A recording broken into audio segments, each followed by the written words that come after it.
દર્શક મિત્રો, મહામંથન મંતવ્ય ન્યૂઝમાં આપનું સ્વાગત છે। ગઈકાલે અમદાવાદના યુનિવર્સિટી વિસ્તારમાં રહેતા એક પ્રજ્ઞાચક્ષુ વ્યક્તિને એક મહિલા પીએસઆઈ દ્વારા ઢોર માર મારવામાં આવ્યો। આ ઘટનાના કારણે ઘેરા પ્રત્યાઘાત પડ્યા છે।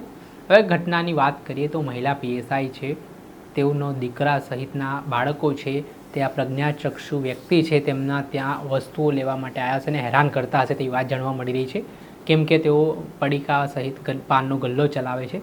ત્યારે આ બાબતે પ્રજ્ઞાચક્ષુ જે વ્યક્તિ હતા તેમણે આમ જોવાના ચક્કરમાં હાથ છે તે બાળકને વાગી ગયો અને આને લઈને વિવાદ થયો। ત્યારબાદ બાળકે પોતાના માતાને કમ્પ્લેન કરીને ત્યારબાદ મહિલા પીએસઆઈ છે જેઓ ચાંગોતર પોલીસ સ્ટેશનમાં ફરજ બજાવે છે તેમને ગુસ્સો આવે છે ને આ જે પ્રજ્ઞાચક્ષુ વ્યક્તિ હતા તેમને ગુજરાત યુનિવર્સિટી પોલીસ સ્ટેશન બોલાવવામાં આવે છે અને ત્યારબાદ પોલીસ સ્ટેશનના એક રૂમમાં લઈ જઈને તેમને ઢોર માર મારવામાં આવે છે। તેમના આંખના ભાગે ગંભીર ઇજાઓ પહોંચાડવામાં આવે છે।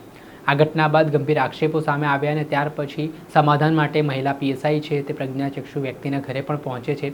આને લઈને વિવાદ વકર્યો સોશિયલ મીડિયા અને મીડિયામાં વિડીયો વાયરલ થયો અને આ ઘટના બાદ હવે વડગામના કોંગ્રેસના ધારાસભ્ય જિગ્નેશ મેવાણી પણ મેદાને આવ્યા છે ને આ પ્રકારે જે મહિલા પીએસઆઈ દ્વારા પ્રજ્ઞાચક્ષુ વ્યક્તિ સાથે વર્તન કરવામાં આવ્યું છે, જે માર મારવામાં આવ્યું છે, તે મામલે ફરિયાદ નોંધવા માટેની માંગ જિગ્નેશ મેવાણીએ કરતા શું કહ્યું તે સાંભળો।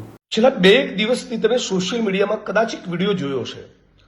અમદાવાદ શહેરના ગુજરાત યુનિવર્સિટી પોલીસ સ્ટેશનના હદ વિસ્તારમાં એક પ્રજ્ઞાચક્ષુ વ્યક્તિ, એક ભાઈ, એ નાનો મોટો વેપાર કરે છે, એમનો ગલ્લો છે, દુકાન છે, અને ત્યાંથી કેટલાક અળવિતરા તત્વો અમુક પેકેટ તોડીને જતા હોય એટલે પ્રજ્ઞાચક્ષુ વ્યક્તિ હાથ વીંઝોડીને એ લોકોને રોકવાની કોશિશ કરે।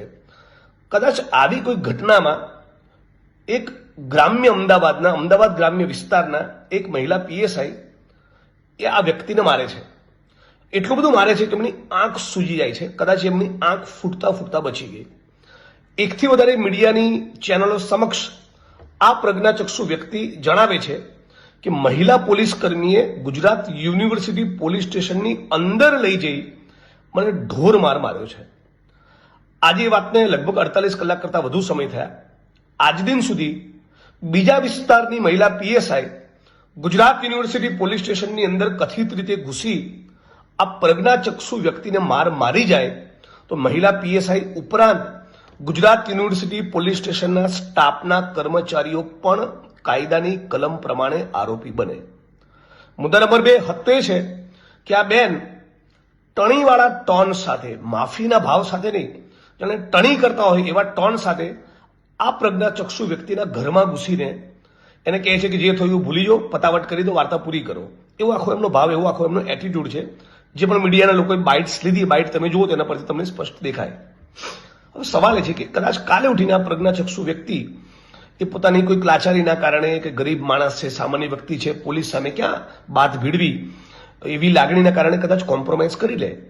પણ સવાલ એ છે કે શું ગુજરાત યુનિવર્સિટી પોલીસ સ્ટેશનના પોલીસ ઇન્સ્પેક્ટર, એમના સંબંધિત એસીપી, ડીસીપી અને જોઈન્ટ કમિશનર ઓફ પોલીસ કે અમદાવાદના પોલીસ કમિશનર, આમની જવાબદારી નથી બનતી કે ગુજરાત યુનિવર્સિટી પોલીસ સ્ટેશનમાં ઘૂસી પ્રજ્ઞાચક્ષુ વ્યક્તિને માર મારનાર અમદાવાદ ગ્રામ્યના પેલા મહિલા પીએસઆઈ ની સામે ગુનો દાખલ કરી? એ જ પ્રમાણે અમદાવાદના એસપી અને આઈજીની જવાબદારી નથી બનતી આ મહિલા કર્મચારીની સામે ખાતાકીય તપાસ હાથ ધરે, તાત્કાલિક અસરથી એને સાઇડલાઇન અને સસ્પેન્ડ કરવામાં આવે અને પછી આગળ જતા તપાસમાં ખુલે કે ખરેખર અમને પેલા પ્રજ્ઞાચક્ષુ વ્યક્તિને માર્યો હતો અને ગુજરાત યુનિવર્સિટી પોલીસ સ્ટેશનમાં લઈ જઈને માર્યો હતો, તો એમણે પણ ફોજદારી ગુનો દાખલ કરવો જોઈએ।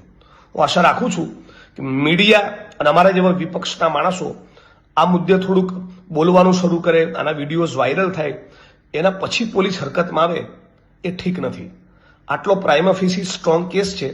પ્રજ્ઞાચક્ષુ વ્યક્તિને કોઈ ધારાસભ્ય, સંસદ સભ્ય મારે કે કોઈ પીએસઆઈ કે પીઆઈ મારે, એ ભોગ બનનાર વ્યક્તિની યોગ્ય રીતે ફરિયાદ લઈ માર મારનાર પીએસઆઈની સામે ગુજરાત યુનિવર્સિટી પોલીસ સ્ટેશનમાં ફોજદારી ગુનો દાખલ કરવામાં આવે એવું માંગ કરું છું। જે આપણે સાંભળેલા વડગામના કોંગ્રેસના ધારાસભ્ય જિગ્નેશ મેવાણી તેમણે સમગ્ર ઘટનાને લઈને પોલીસ પ્રશાસન સામે આંગળી ચીંધી છે, રોષ વ્યક્ત કર્યો છે અને જે રીતે આ હુમલાનો બનાવ બન્યો છે, પ્રજ્ઞાચક્ષુ વ્યક્તિ પર તેમને આંખના ભાગે જે ઈજાઓ પહોંચી છે તે મામલા સંદર્ભમાં મહિલા પીએસઆઈ સામે ગુનો નોંધવા માટેની માંગ તેમણે કરી છે। તેના જ કારણે રાજકારણ ગરમાયું છે। દર્શક મિત્રો, આવા નવા વિડીયો સાથે આપણે માહિતગાર કરતા રહીશું, પડે પડના અપડેટો આપના સુધી પહોંચાડતા રહીશું, એટલે મહામંથન મંતવ્ય ન્યૂઝ જોતા રહો।